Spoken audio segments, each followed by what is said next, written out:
Since I'm bored, why not talk about another topic or another subject? It's 7:14 a.m. and I still can't sleep. So, excuse me. Well, sorry. But anyway,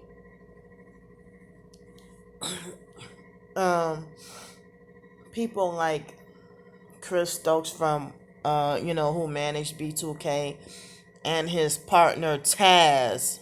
Her name is Katrina Taz Askew. And she was used to rape and turn out the girls.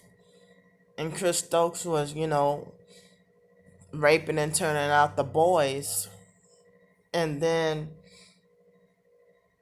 they're considered handlers in the entertainment industry. And I'm just feeling so bad about, what I've been hearing, that more people are exposing these child artists in the entertainment industry. And I've been kind of, following Sean Davy Way, his shows and stuff like that. And I'm hoping that more of the people who were violated as a child can have the courage to speak up on their abuse and what they've gone through and stuff like that. And Chris Stokes, Marques Houston, Taz, and J Boog from B2K, they're pretty much in hiding and don't want to be in the public eye anymore. But I haven't heard of anything of J Boog turning into a predator. But he back to working with Chris Stokes, and they all part of that fake Jehovah's Witnesses cult. And J Boog, he was one of the people who spoke out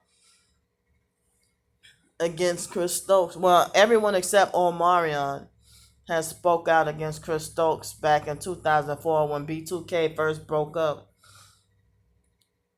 And so, y'all know about Quentin Tarver speaking out against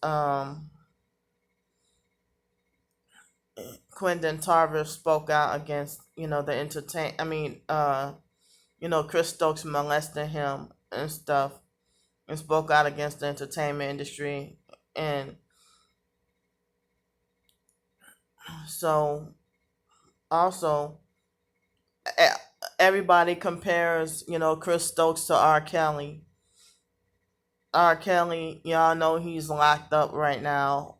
And but people like Aaliyah, who have been abused by R. Kelly, um Aaliyah's family been complicit in it. And the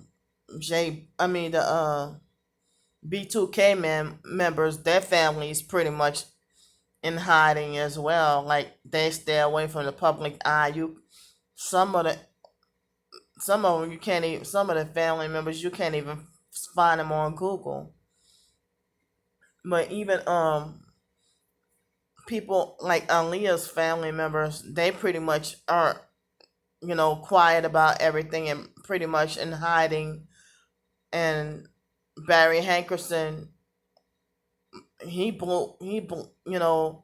blew up his ex girlfriend's car, and she tried to sue him. I think she sued him. I think she did sue him, and she won. Gladys Knight even talked about how evil and bad Barry Hankerson is. And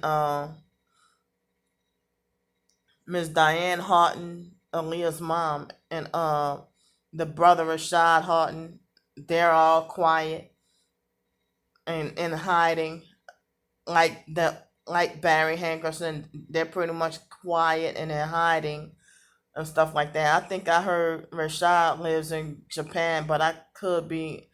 I don't know if he still living in Japan, but last I heard he was living in Japan.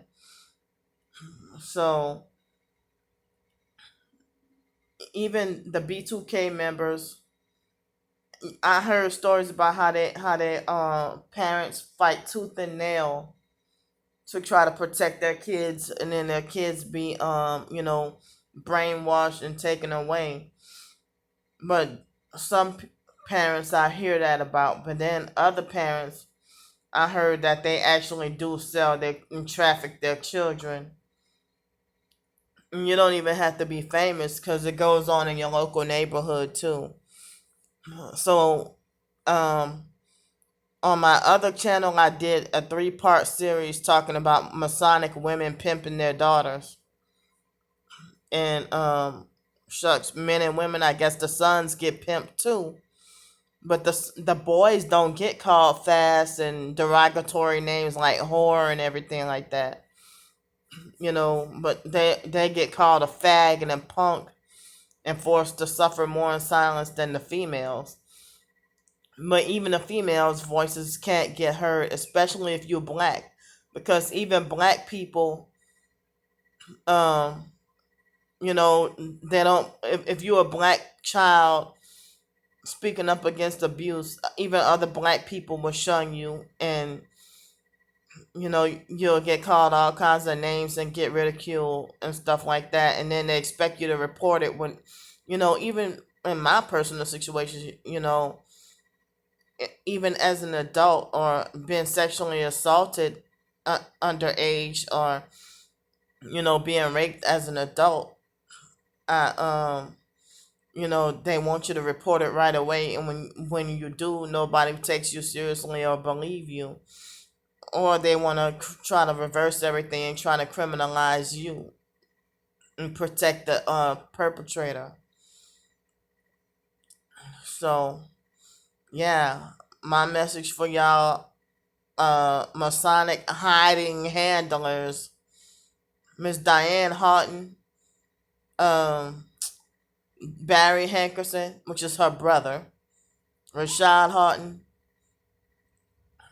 people who are complicit in it, and let's see who else. The B2K members, their parents and siblings.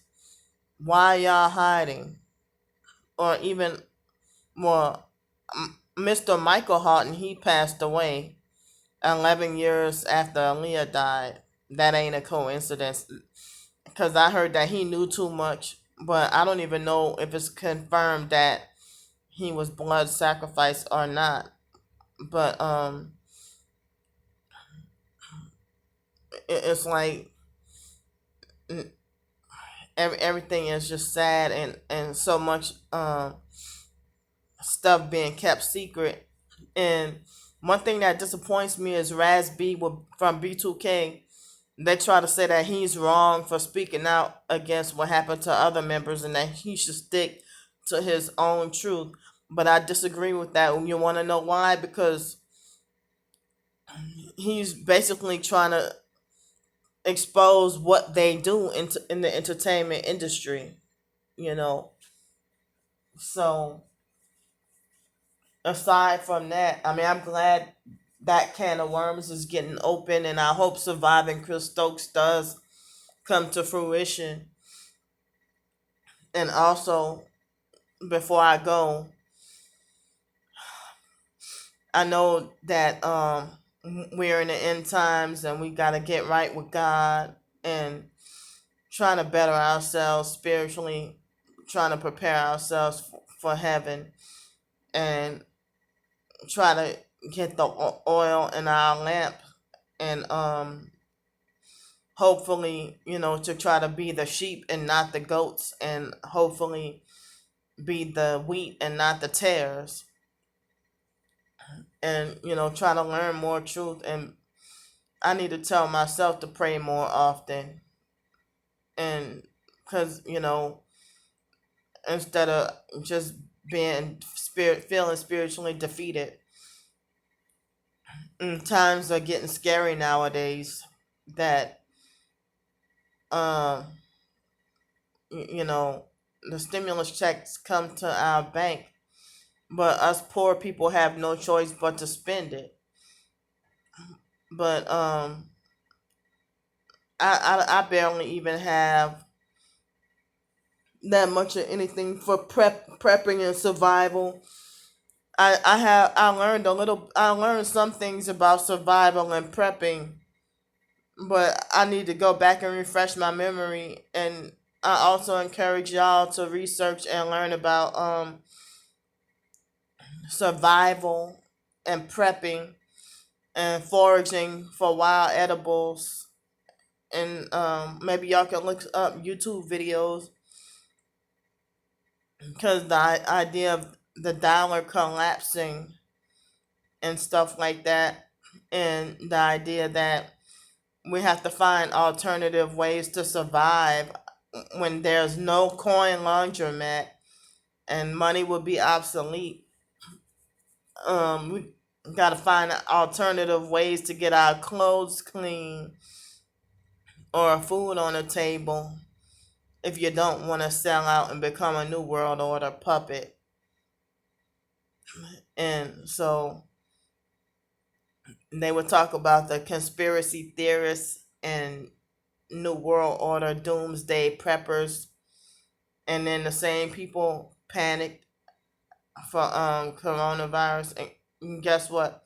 I'm supposed to be woke to the truth, but I got fearful. I'm not gonna lie, I admit I got fearful as well.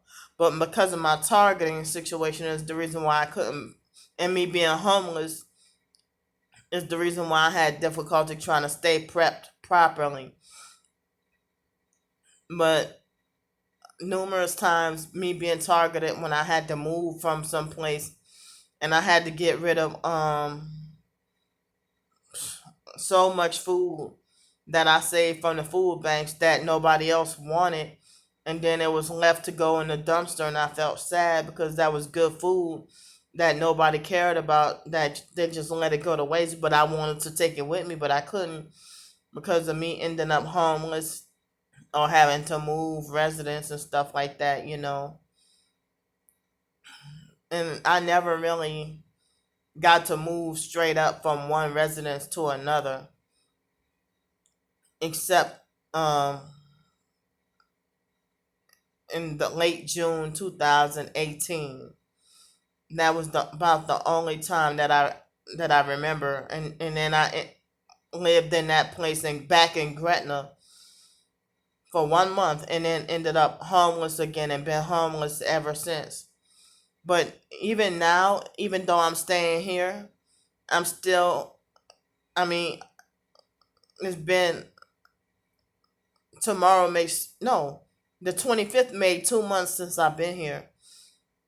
So me being here, um,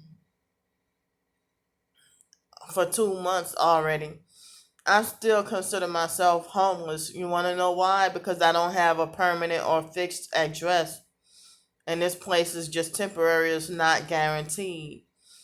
And then, you know, if I end up back on the streets, I mean, it'll probably be after February 10th. But thanks for the help, and thanks for helping to keep me off the streets.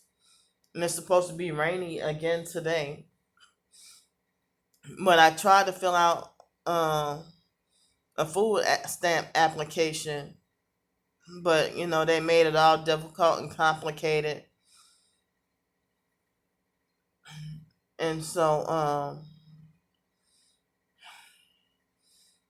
I mean, I mostly completed it, but they made things difficult and complicated and stuff like that. And then every time dealing with the food stamp worker, they're always an abusive, rude perp who treats you like you just lower than human. So they had some difficult questions based on my predicament, and I didn't know how to answer them properly. And so, that's why I held off on the food stamp application, because it's not submitted, but I mostly filled it out, but it's kind of complicated trying to, for certain reasons, trying to get it filled out and stuff like that. So, but I don't want to say too much about that. But the food banks, I can't go to the food banks because you have to have food to cook on a stove, and plus, it's like you have to have a car to go to the food banks nowadays. And if you don't have a car, you suck out of luck. And you can't even go to churches. Not that I need to anyway, because there are other places to get fried chicken. But and if you want to go to church's chicken, you gotta have a car. If you want to go to Wendy's, you mostly gotta have a car. But at the same time, Wendy's, they recently opened up their dining, but they don't have a Wendy's around here. But they have one.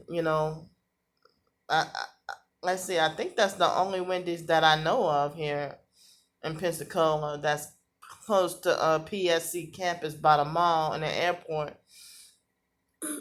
And but that's the only Wendy's that I can think of. I don't know of any other Wendy's around here, but it's weird to have more Sonic locations than Wendy's. I thought Wendy's was more popular than Sonic, but I can't even really be eating fast food anymore anyway. And almost never eat fast food anymore. If so, it's like they perp you worse at mainstream fast food than local businesses, but sometimes they'll perp you really bad at local businesses as well. So I'm gonna go now. I'll see y'all later. I'm You know what? Now I've been having a lot of different random thoughts about more short stories to write. So I mean, everything just popped up in my mind like popcorn. But I'm still would like to work on my homeless ebook and stuff like that. But I thought I was done, but you know what? I ain't done because I got more short story ideas to do. So, all right. Thanks for listening. I'll see y'all later. Bye.